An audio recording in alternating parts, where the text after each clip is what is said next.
forêts à venir est le nouveau projet qui vient de voir les jours en République démocratique du Congo. Il vise la promotion de la foresterie communautaire pour améliorer les conditions de vie des populations et la protection des forêts congolaises. En s'appuyant sur l'adoption d'une législation historique sur les concessions forestières des communautés locales, ce projet attend jeter les bases solides sur une gestion forestière communautaire. Cette nouvelle gestion ouvrira la voie vers une utilisation plus équitable, participative et durable des forêts de la RDC.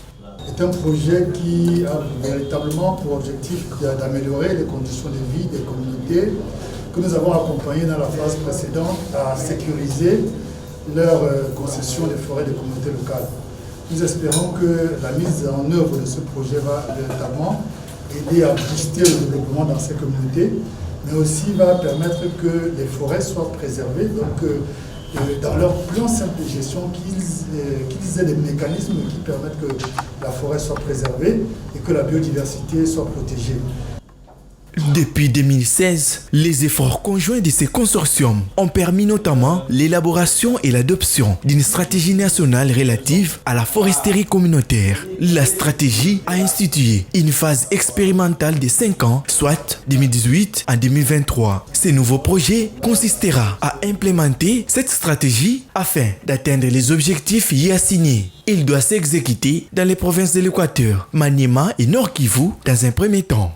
La première phase du projet a aidé les pays à l'opérationnalisation du processus en République démocratique du Congo. Aujourd'hui, le projet, la foresterie communautaire est opérationnelle sur terrain. Le pays a aidé à travers l'attribution ou les attributions de 103 concessions forestières de communautés locales.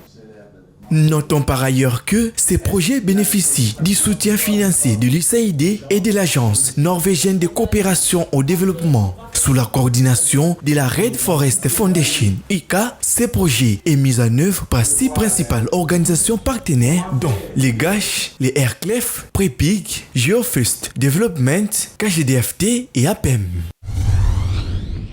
Les reboisements, c'est les réapprovisionnements naturels ou intentionnels des forêts qui ont été épuisés, généralement par les déboisements. À en croire les spécialistes, les reboisements avec la culture intensive des moringa oleifera peut aider à améliorer les conditions environnementales, d'autant plus que les plantes moringa peuvent être adaptées pour contrôler l'érosion du sol dans les zones où des vents forts et des périodes longues et secs se produisent. Les plantes de moringa peuvent être également cultivées comme une culture des haies et fournir une protection contre les vents, réduire les tempêtes de sable, les barrières dans les cultures agricoles, l'ombre et soutient les plantes du jardinage. L'intercooption avec moringa peut fournir une séminiance avec la culture. La culture des moringa peut générer des emplois pour élever des semis, des plantures, des cultures tissulaires, des plantations, des récoltes, des transformations et des utilisations industrielles dans les villages et dans les grandes villes.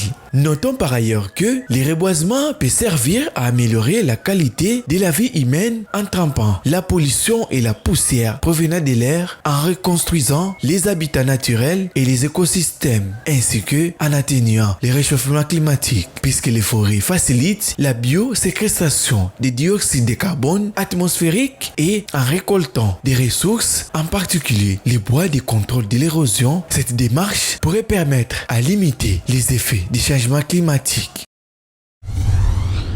Les automobilistes, les cyclistes ou encore les piétons, ainsi que les habitués du quartier l'ont certainement remarqué. Les travaux de réaménagement de la gare centrale avancent à grands pas depuis le lancement il y a quelques semaines.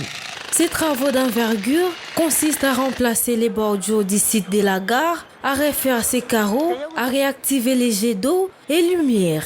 Cette place qui est en train de revêtir une nouvelle robe fera désormais la fierté de la ville grâce au partenariat scellé entre la GEM et l'hôtel de ville. Les premières étapes, c'était d'abord la sonorisation et après la sonorisation, nous sommes maintenant dans l'étape de clôturer, d'échanger l'image de clôture. Et lorsque vous viendrez, même vers 18h, vous allez voir que 16 de l'autre côté et 16 aussi, tout maintenant s'allume. Et aujourd'hui, nous sommes en train de faire le 3e portail qui se trouve juste là en face de la toilette publique. Nous sommes là en train de travailler. Mais la dernière étape est celui de changer les jeux d'eau qui se trouvent là-bas. La population, curieuse et attirée par cette réflexion. Certains Quinois sont heureux de découvrir ce travail d'Hercule qu'abattent ces jeunes ajusteurs. N'ayant jamais été rénové en profondeur depuis son inauguration, ces travaux apprêtent la gare à augmenter son nombre de visiteurs. Depuis la réhabilitation du site, nous voyons qu'il y a vraiment une forte population qui vient de temps en temps. Mais souvent, les avant-midi et les après-midi, comment je peux dire la moitié des après-midi, on trouve qu'il y a peu de gens. Mais arrivé vers 16h, 17h en tout cas, c'est vraiment l'harmonie. Grâce à ces projets, l'espace a bénéficié des bacs de triage d'ordures. Par la présence de ces poubelles, il est à présent plus simple d'assurer la gestion des déchets qui, la plupart, étaient jetés sur les bordures ou à l'intérieur des bassins des jets d'eau. De temps à autre, les touristes et passagers sont sensibilisés sur la question d'hygiène sur cette place très fréquentée. Il y a des gens qui viennent se photographier là devant de l'autre côté. En tout cas, c'est de temps en temps, surtout les jours de week-end, vendredi, samedi, dimanche. En tout cas, il y a vraiment une forte population qui vient ici. Les réaménagements et la rénovation de ces carrefours sont devenus nécessaires afin de faire évoluer cet espace du 30 juin vers un plus grand confort, une plus grande sécurité et une meilleure accessibilité pour tous. À Kinshasa, une frange des jeunes sont mobilisés pour le ramassage des bouteilles en plastique dans des décharges publiques, dans des cours d'eau et des grandes haltères. Ici sur la rivière Kalamoa-Sendui, dans la commune qui porte le même nom de ces cours d'eau, se voit à l'œil nu l'engagement de ces jeunes qui se déploient dans le triage de déchets recyclables. Adolphe Ndia a au cours de l'entretien accordé démenti haut et fort de la mauvaise conception que portent les Quinois sur l'usage des bouteilles en plastique ramassées. Nous ne ramassons pas de bouteilles pour mettre du jus. Ces bouteilles sont vendues à l'usine. Nous ne les faisons pas pour aller mettre le jus de gingembre. Jusque-là, 1 kilo de ces bouteilles en plastique coûte 100 francs congolais, renseignent ces derniers, et demandent une bonne politique dans le domaine de l'assainissement pour que Kinshasa redevienne propre.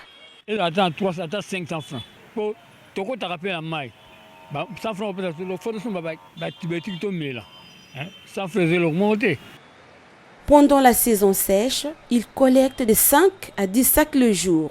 Un sac chargé pèse en moyenne 50 kilos. Il tient de rappeler que ces agents accompagnateurs du projet Kintoko, en partenariat avec le programme du gouvernement provincial Kinshasa Bopeto, se soucient de leur prise en charge pour les soins de santé appropriés pour assurer leur vie. Avec près d'1 million d'individus tués ces 10 dernières années, les pangolais est actuellement plus braconné que les rhinocéros, les éléphants et les tigres, renseignent les experts. Le pangolais est un animal nocturne qui possède un excellent odorat, une bonne ouïe et une piètre vue.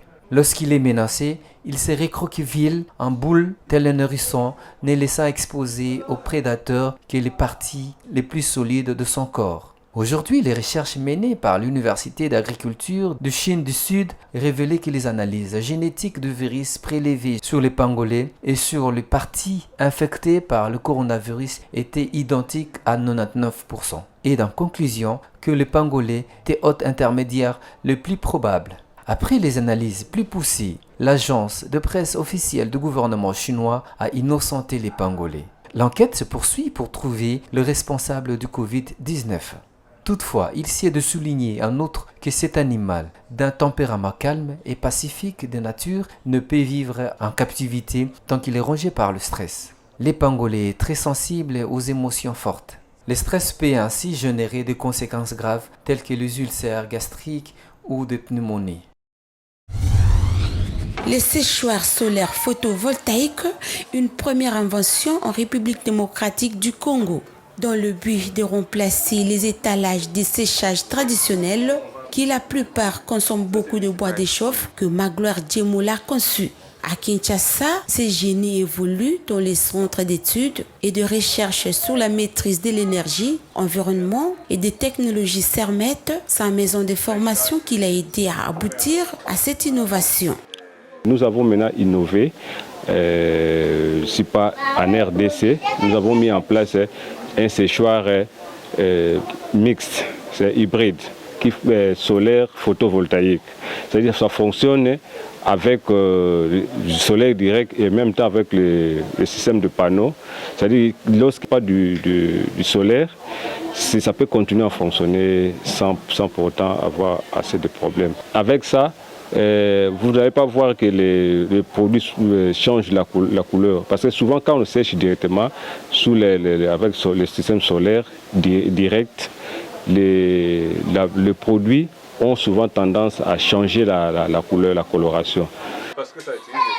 À en croire ces concepteurs, ces dispositifs viennent résoudre en quelque sorte le problème lié à la santé, la nutrition et à l'environnement. Cet outil est aussi nommé comme un bon cadre pour la conservation des aliments. Ces créateurs sont convaincus que l'utilisation de son séchoir va à la longue moderniser la production locale, puis qu'il vient parier à plusieurs défis. Dans certains coins, on n'utilise même pas les séchages, on utilise le bois des chauffes pour sécher leur production agricole, pour conserver. Alors, ce qui est avec ces séchoirs, à ce modèle ici, on pourra éventuellement éliminer toutes les autres méthodes là, traditionnelles pour le remplacer avec cette méthode ici. Et nous avons mené aussi la solution pour la conservation. Grâce à ces formations, Sermet attend apporter son édifice dans la lutte contre la problématique sur la conservation et des séchages des aliments au niveau local tout comme national. Car pour les encadreurs, 60 à 70% de la production en Afrique, notamment en RDC, sont perdus à cause du manque de moyens de conservation et de transformation. Le corosol, appelé également le corosol graviola, est un fruit exotique originaire d'Amérique du Sud, de Madagascar et de la Réunion. Au même titre que la pomme, le corosol est l'une des variétés de l'annone. Il s'est révélé 10 000 fois plus efficace que la chimiothérapie pour stopper la propagation de cellules cancéreuses. Même si ces fruits restent assez méconnus à Kinshasa, il est néanmoins très convoité par de nombreuses autres villes du monde. Le bienfait du corosol sont multiples et utilisés tout particulièrement en médecine traditionnelle, que ce soit pour son fruit, ses racines et même ses feuilles. Aussi incroyable que cela puisse être, le principe actif du corosol s'inscrit dans le traitement du corps humain. De nombreuses études ont prouvé que le corosol est un anti-cancer très efficace. Il permet de lutter contre différents types de cancers en s'attaquant aux cellules cancéreuses et en épargnant les cellules saines intactes. Par ailleurs, riche en glucides et en vitamine C, le corosol s'inscrit également dans un traitement contre l'insomnie, le stress et la dépression. Il régule le taux de sucre dans le sang pour les diabétiques et purifie le foie. Ces vertus thérapeutiques et médicinales en font l'un des fruits les plus appréciés au monde. Il est toutefois peu recommandé pour les femmes enceintes. Cette coque épineuse, acidulée, est utilisée comme l'un des ingrédients de la fabrication de boissons naturelles dans certaines plages d'Amérique du Sud. Cette coque épineuse acidulée est utilisée comme l'un des ingrédients de la fabrication de boissons naturelles dans certaines plages d'Amérique du Sud. Le corosol est riche en folate, niacine, thiamine, vitamine C, calcium, potassium et fibres.